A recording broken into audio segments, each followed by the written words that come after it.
Equity Mates and the people appearing in this program may have positions in the companies mentioned. This is general advice only. Please speak to a financial professional to understand how it may pertain to your individual situation. Equity Mates! I will say this about investing. Everything you do learn is cumulative. What I learned at 20 is useful. Equity Mates! Episode 7. Here we are, back for another episode. Fresh off an interview with Paul Bennett. Yeah, the CEO of Spaceship Super. Which we'll be releasing very shortly, so stay tuned for that. So, what are we going to do in this episode? So, episode 7, we're going to cover off some news as always and bring you Basics 101, where we're going to answer the question, where do we find information about the stocks that we buy? We've had some feedback from some of our listeners who want to know what's the best ways for them to find information about stocks on the market. Yeah, so if you do have questions that you want us to answer, keep sending them in. We'll happily go through and try and answer them as best we can. Yeah. And then we'll finish with, as always, stock of the week. So we've got another little doozy one lined up for you that we think is going to do pretty well, touch wood. Yeah. All right, well... Just want to touch on stock of the week. If you haven't been paying attention to some of the stocks that we've been talking about, Gateway Lifestyle Group, which was our first stock of the week, actually had some good movement this week because they announced that they were going to be purchasing another facility to add to their portfolio of facilities. So jump on our website and have a look at our portfolio. You can see that we've had some good movement with that. And it's just a good indication that our thesis is paying dividends at the moment. Yeah, it's still early days though, so let's not get too excited. But it was good to see. Yeah. All right. Well, without any further ado, let's get into some news.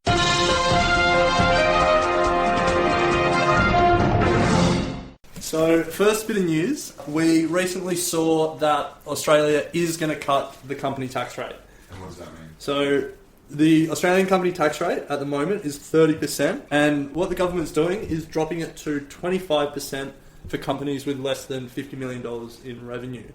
Now, due to the quirks of the Australian parliamentary system, it's passed the Senate, and so everyone knows it's going to come into law, but it's not actually going to be officially passed until the budget, when Parliament sits again and it gets passed through the House of Reps. So, Ren's briefly cutting company tax, what does that mean for someone who's starting out investing or someone who's just got into the market? Well, essentially what it means is that, as the name suggests, companies will pay less tax on the profits they make. So if you are investing in a company that has less than $50 million revenue, it will only be paying 25% of their profits in tax rather than 30%.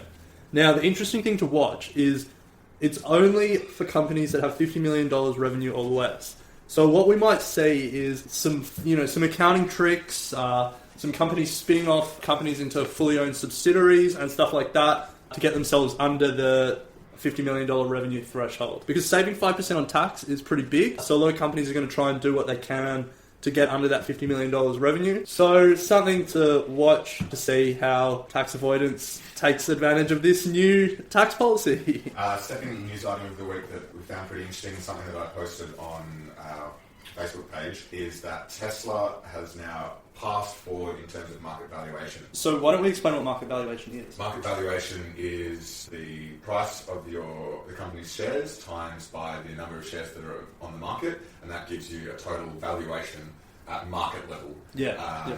And so very simply, if we own a company and our shares are trading at $1 and there's 100 shares out in the market, our market value, or you sometimes hear it called market cap, is $100. So for the first time in the history of both companies, obviously Ford is a lot older than Tesla, but for the first time, Tesla has overtaken Ford in market value. Yeah. Now, all that's interesting about it is that it's an indication of the way that investors are starting to look at the automotive industry, and also it's a good example of disruptive technologies and companies coming in and changing the way that these industries that have long been steadfast in their ways are now changing. Yeah. And people invest for the future, so something like this is a general indication of where the market thinks the future of automotives lie. Yeah, and then one final piece of news. Trump recently hosted Xi Jinping at the Chinese leader. Trump recently had him down to his resort in Florida. They played a bit of golf, had a chat over some issues. Both said it was a good meeting, but they generally always say it's a good meeting. But just it's an interesting piece to watch, given how vicious some of Trump's rhetoric was during the campaign. Calling China currency manipulators, saying they've screwed America on trade, saying they're going to now Trump said he was going to screw China and bring manufacturing back. So it's interesting to see how that relationship develops. It's got implications for Australia in terms of free trade and what America... In what way?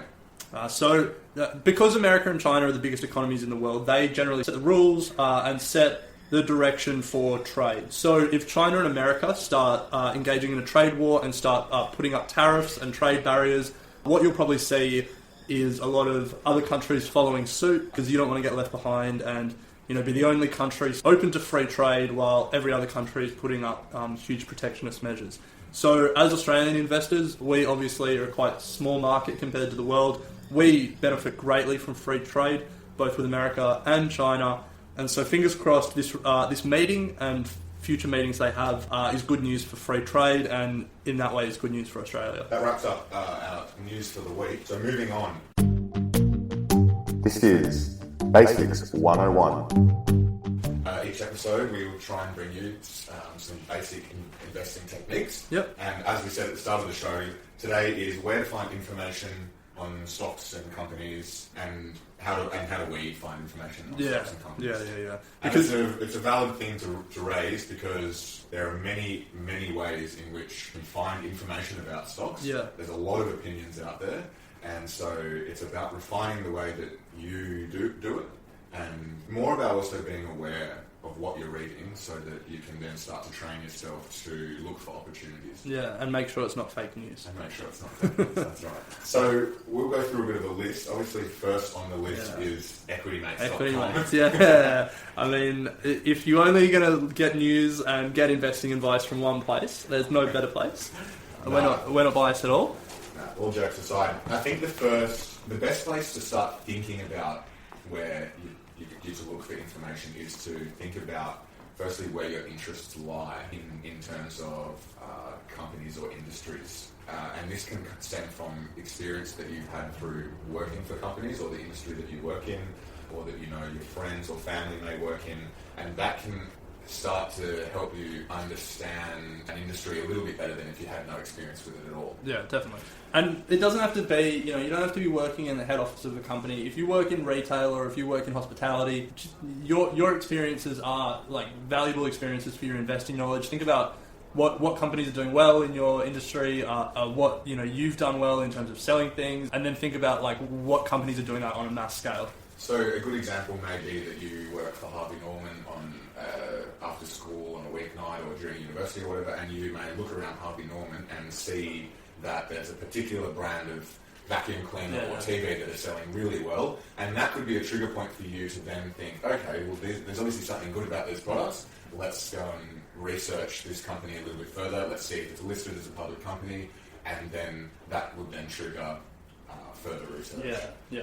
So that's probably one of the best ways to start, is just to look around in your surroundings and have a think about where your interests lie, or if you have experience with any industry, and go from there. Yeah. Now, obviously, you won't have experience with every industry, so you need some really good sources of information. And the best one for my mind, and the one that I always go to first, is Australian Financial Review. It's a newspaper. It's got it's an online newspaper as well. A lot of good articles on Australian companies and the Australian market. It's a newspaper. The target market is investors, so it's always a good first source of information to know what's going on in the market and what you need to know. I would suggest buying the weekend paper for the Australian Financial Review. It summarises the week pretty well, and also has some segments in there or sections in there, that are specifically targeted towards markets and companies, and also investor money that otherwise don't appear during the week. Yeah. I think it's about $3.50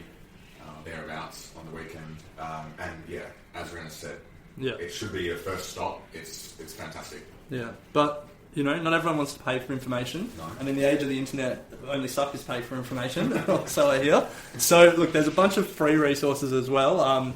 The first is just the general TV news at night and newspapers, online news sites that you go to, there's generally some information on companies in the markets, but also just more general information. If a free trade deal is happening, that's going to have implications for the market, or the company tax rate that's going to have implications for the market. So just general things that are reported in the news have implications for different companies and for the market as a whole.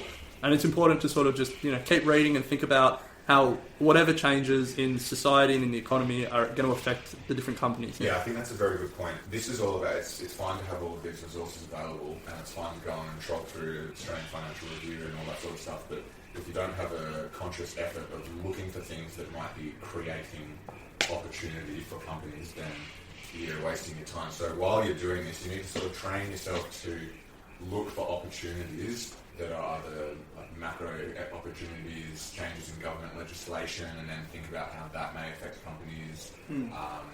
That sort of stuff is what you need to be looking for. Yeah. Even things like trends in food and clothing and stuff like that has a direct effect on what companies are going to do well, and so you just got to literally everything that's going on in society. You can think about how that will affect certain companies, because there will always be an effect. That's just the nature of the world that we live in. So anything that you're interested in, there will be companies that are affected by that. Things like weather disasters, like the cyclones and floods that we've been having recently, are going to have a huge impact on retailers up there. Yeah, insurance companies. Exactly, they have to shut up shop for a while. That's going to impact their ability to generate revenue, that sort of stuff. So start thinking about everything around you that's happening is going to have an effect on the company. It's then about you trying to join the dots as to what effect that's going to have, and then trying to find companies that will be affected either positively or negatively. Now, there's a bunch of specific financial information that you can get, and one that's really valuable and everyone should take advantage of is the information that companies send out themselves. So any publicly listed company in Australia will have to publish an annual report which will detail all their results for the last year, what their plans for the future are, and then around that they make a whole bunch of announcements to the market, and they do a whole bunch of interim reports, half-year reports, stuff like that. All of that is publicly available either on their website or on the ASX's website, and obviously companies are producing this information, so if they've had a shocker of the year, they're going to try and sugarcoat it. But just to get that information about all the aspects of a company and how they're going, really useful resource, and definitely something you should read before you invest in a company. Yeah. Some of them can be quite heavy, so even if you don't want to read through the whole thing, a lot of them have very good summary at the start. Yeah. It's just a good way of getting an understanding of what information comes through the annual reports. And as you progress and get a bit more experience and interest in investing, then you can start to delve a bit further. But certainly try and read. This is obviously once you find the company that you're interested in, but certainly read the executive summary. It's definitely somewhere where you can get a little bit of additional information. Yeah. In terms of online sites, Google and Yahoo both have pretty comprehensive financial information available. Very easy to read, very easy to understand. And they're both massive search engines, so they can compile a lot of information. Yep, all the company reports and stuff will be linked to on Google or Yahoo Finance. You can have a look at the charts and see how the share price has moved. A bunch of the key financial metrics, price to earnings ratio, net tangible assets per share, stuff like that. You can see. If you're not sure what any of those terms mean, check out our glossary, equitymates.com. So and we're now sort of building into places where you can go once you've found these companies that you're interested in. Social media is a fantastic way of also getting an idea of what's trending at the moment, both in the news and in terms of stocks. Twitter is very good at highlighting what's hot at the moment. Yeah, investors love to share their information on Twitter as well. Yeah, it's just, I guess it's the nature of the game. Like, if you make an investment, it's good that other people know about it and also make that investment. So a lot of investors also like having a bit of a biff over Twitter, which is fantastic for us because we can see both sides of the argument and sort of make an idea or our own opinion of the company. But yeah, Twitter's great. A lot of the big investors are on Twitter, love sharing their information. So it's a fantastic way of getting a quick overview of what's hot, what's not, and getting access to big investors without having to pay for any information. Yeah. What we're going to do as well is if you jump on our website, equitymates.com, or jump on our Facebook or Twitter, we'll compile a bit of a blog post about some of the big people you should follow on Twitter. Yeah. So if you're just getting started and you have a Twitter account, that's a great way of just getting a whole bunch of experts giving you information. So yeah, check out equitymates.com to get that list. Yeah, nice. Following on from that, there's also a number of forums that are available online where a lot of people like us and more experienced jump on and share all their actual thoughts.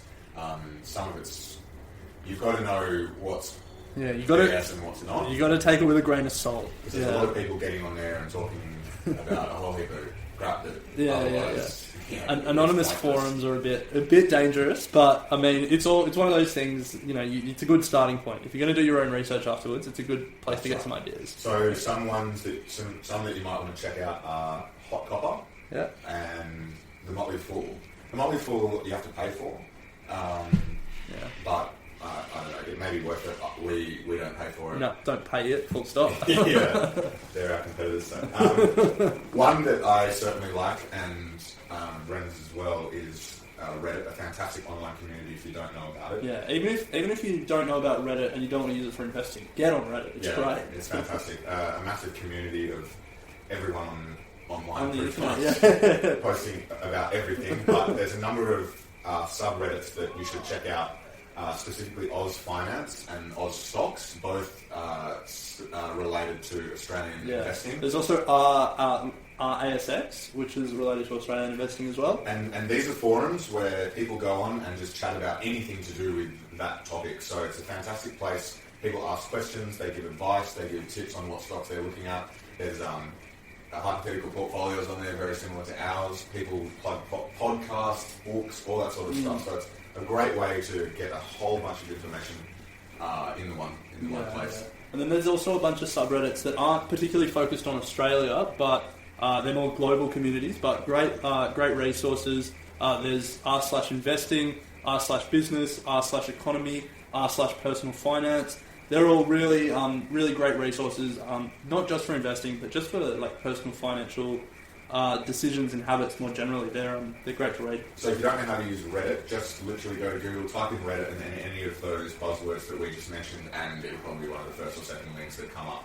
So yeah, fantastic resource. Highly recommend jumping on there. But at the end of the day, the main thing is to remember, do your own research. Yeah. Don't think that whatever any of these forums or social media or newspapers, anything is set in stone, golden.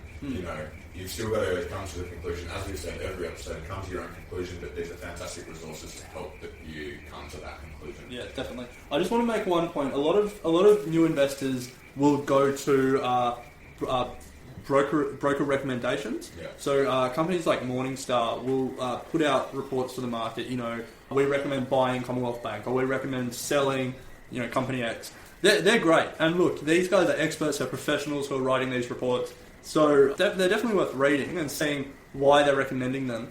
But there's a little bit of questions over conflict of interest and misaligned incentives in writing these reports. So even if you're reading brokerage reports on companies, don't just take that as gospel. Always do your own research on top of that and really question the conclusions they're making, because the incentives are a bit misaligned in what they're doing.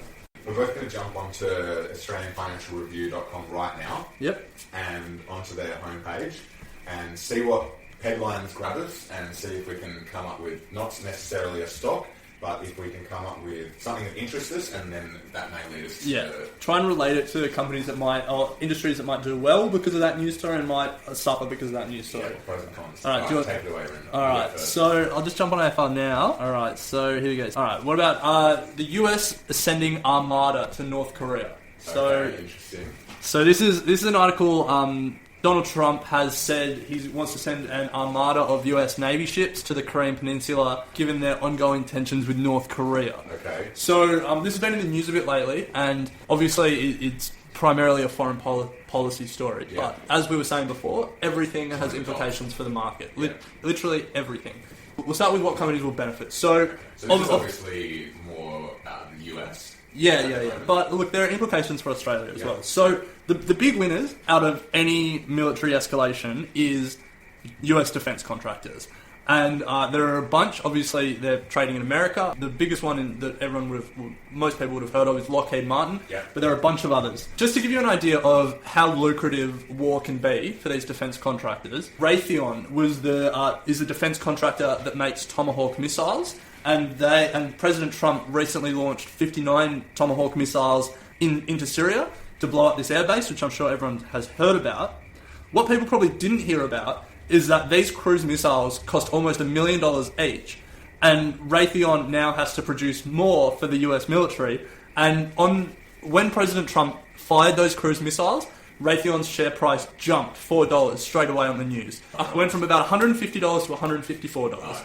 And that's just because defense spending is such a big part of America's budget, and everything that is created is so expensive that anytime any military equipment is used and has to be replaced, there's big dollars in that for defense contractors. So a big win out of Trump sending an armada to North Korea and escalating military tensions is defense contractors. Even though nothing's come of that yet, it's a possibility. It's a possibility, yeah. And but even if a shot is never fired, increased military tensions lead to increased worry in Washington about potential military conflict, and that leads to increased military spending. So you don't even need a war. All you need is fear, essentially, and that's what defense contractors live on. Awesome, perfect example. All right, so a loser, and there are big losers out of this. Obviously, the biggest loser is the North Korean people. Yeah. But in terms of investors, Australian companies are pretty big losers because as military tensions escalate between America and North Korea's biggest ally, China, is going to get edgy, and the Chinese-American relationship is going to sour. That's really bad for Australian companies that are export focused, and especially that export to China. Because if anything ever does kick off between America and China, all of these Australian exporters all of a sudden aren't going to be able to export to their biggest market. So that's companies like Bellamy's, A2 Milk, Blackmores, Treasury Wine Estates, and a bunch of others that now make a huge chunk of their income from selling to the Chinese market. They're going to suffer. So there you go, a story about war that has big investing implications. Awesome. All right. Well, while you were rambling on about war, I had to scroll through the front page of the AFR, and the headline that caught my attention was David Teoh's TPG Spectrum Splurge Scares Telstra Investors. Now, to me, this is a fantastic headline because automatically it gives me two companies, so that I can go away and firstly look into TPG and I can look into Telstra and what their relationship is. Going into the article, though, it goes on to say that David Teoh, who's the CEO of TPG, which is the telecommunications company, is about to spend $1.2 billion. So what does this mean? What are the pros and cons? Pros are the fact that TPG is investing in infrastructure spending, which is going to create greater competition, which is going to have price implications for consumers, and also potentially positive implications for their own shareholders. So, well, the losers are obviously Telstra. They're going to be the major losers because if it goes according to plan for TPG, they're going to be losing customers.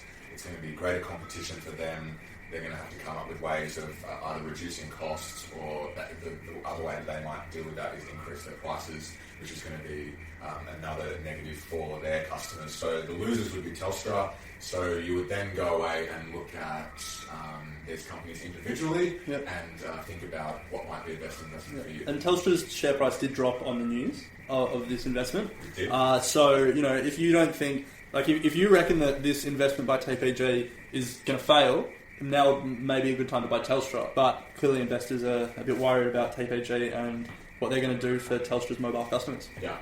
So there you go. Two ways that we've just quickly browsed the internet and have come up with some potential companies or industries that are worth looking at. Yeah. Awesome. So moving on, as always, again, stock of the week. Yeah. Favourite part of the show. So, where are we going to spend our $1,000 this week? We've talked about this before on the show, that we are both really interested in Australian agriculture as an industry, as a sector in the Australian economy. Yeah.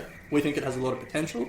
Well, it's the largest contributor to GDP at the moment. Yeah. What we've seen recently is a lot of extremely wealthy Australians move quite heavily into agriculture. So Kerry Stokes, the owner of Seven West, has put a lot of money in. Jerry Harvey of Harvey Norman has put a lot of money in. Gina Reinhardt has just built a Wagyu beef export business based up in the top end in Northern Territory of Queensland. So, and there's a bunch of others. The long and the short of it is there's a lot of money flowing into Australian agriculture at the moment. Which is a positive sign. Well, yeah, especially if you're a shareholder in that industry. Yeah. And there are some or a farmer. Yeah. There are some particular areas in the agriculture industry that have done particularly well out of this, and that investors think have good long-term prospects. One that we've talked to. It's not Smash Avocado. Although it wouldn't be a bad one. No, one that we've talked to death about is dairy, so we're not going to talk about that anymore. But there's a bunch of others that people think have quite good long-term prospects. The main theory is that a lot of these industries will benefit from opening up of Asian markets and the emerging Asian middle class, and will be able to export to these markets. And we're now starting to see this come through as demand from particularly China is really starting to fuel this agricultural growth. Yeah, definitely. And the growth is coming from what we would say would be premium products. Yeah. The mindset of the Chinese at the moment is that as they are becoming more wealthy, they want to enjoy the finer things, or what we in Western society classify as sort of premium. So, the nuts, wine, beef. Top quality beef, quality beef. So it's those sort of products that are, at the moment, really reaping the rewards of a growing Asian middle class. Yeah, so one industry that we particularly think has a lot of prospects is the Australian beef industry. Yeah. And there are a variety of reasons for that. Australian beef has always been quite sought after, especially Australian Wagyu beef has always been a very sought after item in Asia. But what we've seen recently is that while Wagyu beef has continued to be very strong, just Australian beef in general has been very strong. So to take China, for example, Australian beef sales to China have grown sixfold between 2012 and 2015, and the global beef price has risen about 7% over the last decade. So what you're saying is more beef sold, and it being sold at a higher price. Fantastic news for beef producers. Yeah, great news. Do you want to introduce the company that we hope is going to take advantage of this? Yeah, sure. Introducing AAC. Yeah. So look them up on the ASX. AAC, the Australian Agricultural Company. Yeah, very creative name. Yeah, very creative. And they are a beef producer, essentially, at their core. And as Red has mentioned before, that's the reason we like them. Yeah. AAC used to be primarily focused on the growing a herd and then selling that herd to abattoirs, and that was sort of their core competency, and that's what they did well, and that's what they stuck to. Over the last couple of years, they've vertically integrated. Now, for new investors out there, vertical integration is when you own all steps in the supply chain. So now what Australian Agricultural Company does is they continue to produce the cattle, grow the cattle, but then they also own the abattoirs, and then they export the finished product as well. So they own the business end to end. And that's really valuable because there's a lot more value that can be derived from the finished product, like selling packaged beef, than there is from selling live cows to abattoirs. And what's also really important is that when you control, when you're vertically integrated, you're much better prepared to survive price shocks. So what we're seeing at the moment is in the lamb industry, lamb prices are skyrocketing, and abattoirs can't afford to buy the lamb. So we're seeing some abattoirs shut down. The lamb price rise is making it tough for some farmers. Obviously, some are benefiting from high prices. But as AAC is vertically integrated, price fluctuations at any level in the supply chain, they can sort of even out because they control it end to end. So it's a lot more stable a company. Yeah, you have much better control of the total cost of production. Exactly, and you can reflect that in the final price. Yeah.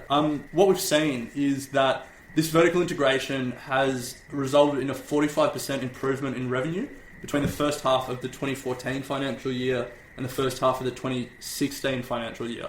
So, there's a lot more value that can be added through the supply chain, and if you're vertically integrated, you capture all that value. So you make that money rather than, selling your beef to abattoirs who then add a premium and then sell it on. So vertical integration is great for AAC. It's already starting to show some results, and we're pretty bullish on these results continuing for a number of reasons.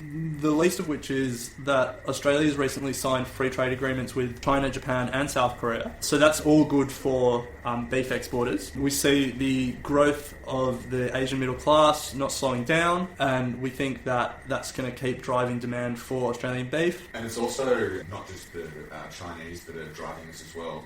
South Korea and the United States, in 2016, sales to both of those countries climbed by 200% to the United States and 56% to South Korea. So their other markets are also growing considerably just because of the quality of the beef that they're producing. Sales in 2016, revenue jumped by 45% to just under $500 million. And this is off the back of some strategic change that they made back in 2014, and they're now starting to see the results of this strategic change coming through. As Rena said, that was partly due to the fact that they decided to vertically integrate and take on another source of revenue by doing so. Since 2014, beef sales made up 59% of total revenue in 2014.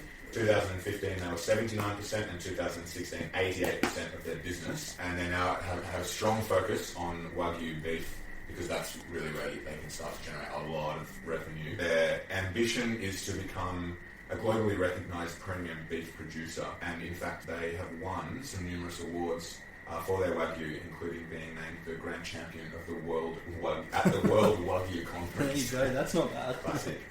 Yeah, so look, it doesn't come without risk. As we were talking about before, there are risks that, there is more protectionism put in, especially by China, in response to America. That would be bad for their export business. There's also danger that, the Chinese economy might have some troubles. That will hurt their export market. But I mean, there's more general dangers as well. So, because beef is a commodity, as the price fluctuates, that will affect their ability to make money. Even though they're vertically integrated, if beef prices skyrocket, it may become difficult to get a lot of demand from customers. So look, there are dangers, but we're confident that over the long term, Australian beef has a bright future, and Australian Agricultural Company are well placed to capitalise on that bright future. Definitely, yeah. So it's currently trading at $1.68. Yeah. So we're going to go ahead and lock that in as number 3 stock of the week. Stock of the week, number 3, yeah. We're going to add that to our portfolio and see how it goes. As Rena said, we're confident that it's in the right industry at the very least. So it'll be interesting to see how we go. Yeah. So that wraps up episode 7. Hope you've enjoyed it. Before we wrap up, as we've started with, we have just finished an interview with Paul Bennett, who is CEO of Spaceship, a very interesting company that is looking at shaping up the Australian superannuation industry and targeting 25 to 35-year-olds specifically and their superannuation funds, trying to change the way that we think as millennials about our superannuation. Yeah, or just trying to get us to start thinking about superannuation. Yeah, exactly. And they have a very strong focus on the technology sector, which is something that we'll definitely be talking about in coming episodes. So, they're looking at the Amazons and the Googles and the Facebooks of the world. Yeah. So that's going to be coming up after this episode. Unfortunately, we didn't get a photo with him. Yeah, we might Photoshop one and put it up. Look out for that on our Facebook or Twitter in the coming days. And as always, please keep the feedback coming. We really appreciate hearing from you guys, so we can only improve and make this better. So. And send us any questions you have as well. So, like that Basics 101 we did today, that was based off a listener question. Yeah. So we really appreciate them and keep them coming in. Yeah, awesome. So that's it for this week, guys. Episode number 7. Look forward to talking to you next episode. Can't wait. Equity mind. I will say this about investing. Everything you do learn is cumulative. What I learned at 20 is useful. Equity Mates and the people appearing in this program may have positions in the companies mentioned. This is general advice only. Please speak to a financial professional to understand how it may pertain to your individual situation.